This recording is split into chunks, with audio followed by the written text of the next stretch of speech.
কি ধরেন হাদির মৃত্যু তো ঘটে গেছে, 18 তারিখে হাদি মারা গেছেন, ঠিক আছে, এইটাতে আপনি ফেরত আনতে পারবেন না, ঠিক আছে। এখন আসেন হচ্ছে মাসুদকে বাঁচাইতে হবে অথবা মাসুদকে নিয়ে খেলতে হবে, দুইটা জিনিস। অথবা মাসুদকে মেরে ফেলতে হবে, কারণ সে তো সাক্ষী, সে তো রাজসাক্ষী, সেই তো বলতে পারবে যে তাকে কে টাকা দিয়েছে আর কে। তো তাকে দিয়ে একটা খেলানো হচ্ছে, এই খেলানোর মধ্যে 3-4 রকমের খেলা আছে। ধরেন সে এখন মানে বিএনপির ধরেন মির্জা আব্বাস সাহেব জড়িত, তাহলে চাপ দিতে হবে উল্টা দিকে, তাহলে জামাতকে চাপ দিতে হবে, তাহলে জামাতের দুটা লোকের নাম বলতে হবে, কিংবা মানুষকে ডাইভার্ট করতে হবে, মানুষকে কনফিউজ করতে হবে, তাহলে দুইটা নাম বলতে হবে। এগুলো নাম টাম এগুলো সব আজারা জিনিস, এগুলো কোনো ইস্যুস না। ইস্যুসটা হচ্ছে তাকে দিয়ে মেসেজটা দেওয়ানোর মানেটা হচ্ছে মানুষকে বোঝানো হইতেছে যে সে আসলে অতটা ক্ষমতাধর বা তার পিছনে অতটা ক্ষমতাধর লোক আছে যে তাকে ছুঁইতে পারবেন না, এইটা হচ্ছে message. This is the only message. এই মেসেজটার মানেটা হচ্ছে ইনকলাব মঞ্চে যে সকল ছাত্রছাত্রীরা আবার সমাবেশ করতেছো বা তোমরা যারা ওখানে যাইতেছো, বাবা তোমরা যাইও না, তোমাদের কিন্তু ক্ষতি হবে, মেসেজ পাস করা হচ্ছে। এগুলো এগুলো হচ্ছে জাস্ট মানে মানুষকে ভয় দেখানোর মেসেজ, আর কিছু না। এগুলো হচ্ছে কনফিউজ করে রাখতেছে, মানে ইনভেস্টিগেশনটাকে নিয়ে যাতে প্রশ্নবোধক যখন মানুষ করবে 7 তারিখে, তখন যাতে কিছু বক্তব্য আনা যায়, কিছু মিডিয়াকে সাজানো থাকবে, সেই মিডিয়াগুলো চিল্লাবে না এই যে একটা ব্যক্তিকে পাওয়া গেছিল এই নামটা নিয়ে অমুক হয়েছিল। আসলে এই নামগুলো মূল বিষয় না, মূল বিষয় হচ্ছে তাকে দেখানো হলো সবার সামনে নিয়ে এসে যে সে বেঁচে আছে, বহাল তবিয়তে আছে, তাকে ছুঁইতেও পারবেন না আপনি। এইটাই হচ্ছে message, this is the actual message. কিন্তু এই মেসেজটা আমরা উল্টাভাবে উত্তরটা দিতে চাই।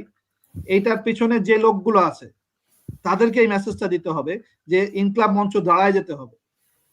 ইনকলাব মঞ্চের যদি 5 জন নেতা কালকে খুঁজে না পাওয়া যায়, তারপরে বাকি 5 জন নতুন নেতা তৈরি হতে হবে, এটাকে চালু রাখতে হবে। এবং হাদির বিচারটাকে শেষ পর্যন্ত যদি চালু রাখা যায়, এই মৃত্যুকে দিয়েই আবার বিজয়কে আনতে হবে। মৃত্যুকে নিয়ে ভয় পেয়ে থেমে গেলে আমরা হেরে যাব, এটাই হচ্ছে আমাদের শেষ হার হবে। এরপরে আর মানে জেতার চাওয়া যাবে না, কারণ এরপরে বন্দুকের মাথায় আপনাকে দিয়ে সব কাজ করানো হবে। কারণ এখন তো চোর সবার সামনে চলে আসছে, চোর তো আর ঘরের মধ্যে নাই। আগের যেমন গুম করা হয়তো, এখন তো আর গুম করা লাগবে না, ডাইরেক্ট মেরে ফেলবে। গুম এখন উঠে গেছে, এখন দেখেন এই যে কিলার দিয়ে কিল করে দেওয়া হবে, এবং এই কিলারকে নিয়ে এসে এরকম ভিডিও পাস করা হবে। তার মানে আপনাকে আরেক ধরনের নতুন প্যাটার্ন তৈরি হলো, এটা হচ্ছে অ্যানাদার প্যাটার্ন। আগে যেমন ভেতরে ভেতরে গুম করে ফেলানো হতো, এখন হচ্ছে প্রকাশ্যে এরকম নিয়ে এসে ভিডিও করে দেখাই দেওয়া হচ্ছে যে এরকম লোকগুলো খুন করবে, বিদেশে তারা দুবাইতে বা ইন্ডিয়াতে বসে বসে তাস খেলবে, কারণ তারা হচ্ছে এদের দ্বারা পরিচালিত এবং যারা হচ্ছে এই ক্ষমতার মধ্যমণি। এখন আসে ইলেকশন মেকানিজমটা নিয়ে, আমি আবারও বলতেছি, ইলেকশন মেকানিজমটা, ইলেকশনের একটা বাতাস বইতেছে, সবাই ইলেকশন নিয়ে ব্যস্ত।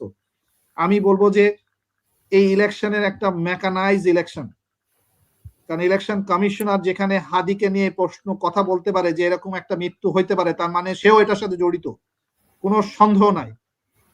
চিফ ইলেকশন কমিশনার জানতো যে এরকম একটা কিছু ঘটবে, ঘটালে এটা হবে, তাকেও এই মেকানিজমের বড়ি পড়ায় দেওয়া হয়েছে, এই বড়ি খাওয়াই দেওয়া হয়েছে। সে ওই তার সিস্টেম অনুযায়ী যাকে আনতে চাচ্ছে তাকে আনবে।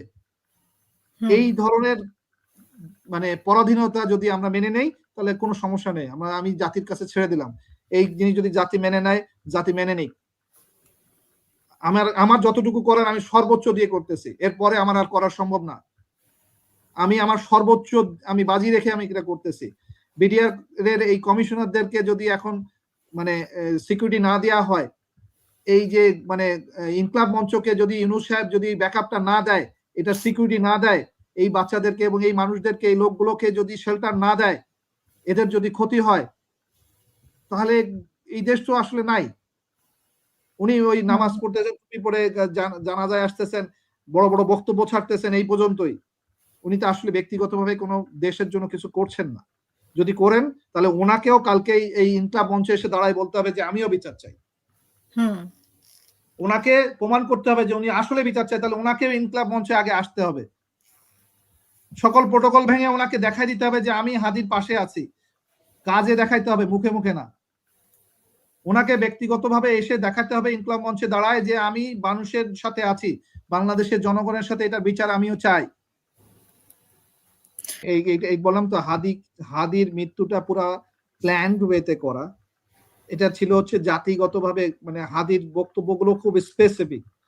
হাদি কোন কোন জিনিসের সংস্কার চায়, কোন কোন জিনিসে সে চ্যালেঞ্জ ছুড়ে দিয়েছে, যে জিনিসগুলোতে হচ্ছে 5ই আগস্ট থেকে যে নামকে ওয়াস্তে আওয়ামী লীগ গেছে, কিন্তু আসলে যে আওয়ামী লীগের দোসর রয়ে গেছে, তারাই যে দেশ চালাইতেছে, এটাকে চ্যালেঞ্জ করছে একমাত্র হাদি। তো হাদির এই চ্যালেঞ্জটাকে মুছে দেওয়ার জন্য একদম প্ল্যান্ড ওয়েতে এটা করা হয়েছে, যাতে এই ইলেকশনে ওনারা যেভাবে চাবেন, এর আগের 4টা-5টা ইলেকশনে তারা যা করে আসছেন সেটাই তারা করবেন, এটার একটা প্ল্যান্ড ওয়েতে এই কাজটার শুরুয়াত করা হয়েছে হাদিকে দিয়ে। এবং এটা প্ল্যান, মানে হাদিকে দিয়ে ভয় দেখানো হবে, বাকিরাও চুপচাপ হয়ে যাবে। ইলেকশনের যাকে যাকে ফেলে দেওয়ার, এই যে বললাম তসলিম যারা বলেন, অমুককে বলেন, তমুককে বলেন, এগুলো ফেলে দিবে।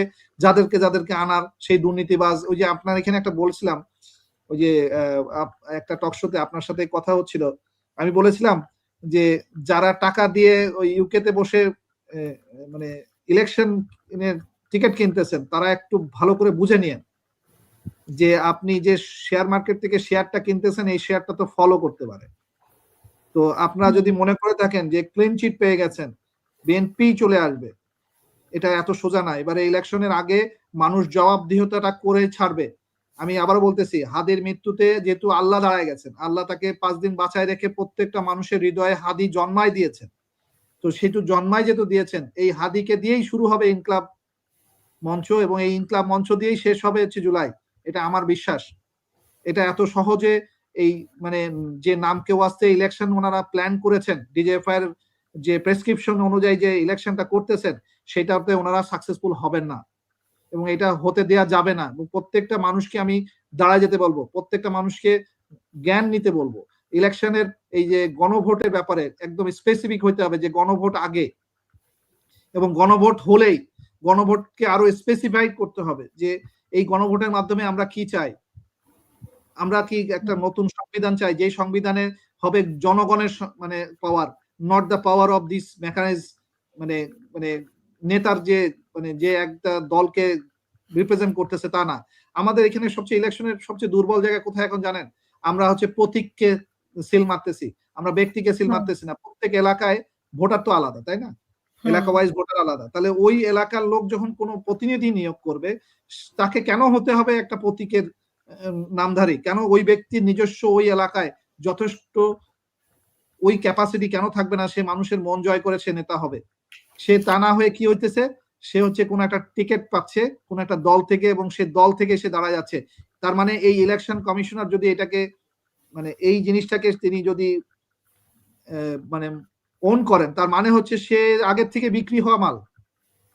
এই চিফ ইলেকশন কমিশনারকেও আগের থেকে সেট করা যে আপনি অমুক দলকে আনবেন, আমি যা বলবো তাকেই কাজ করবেন।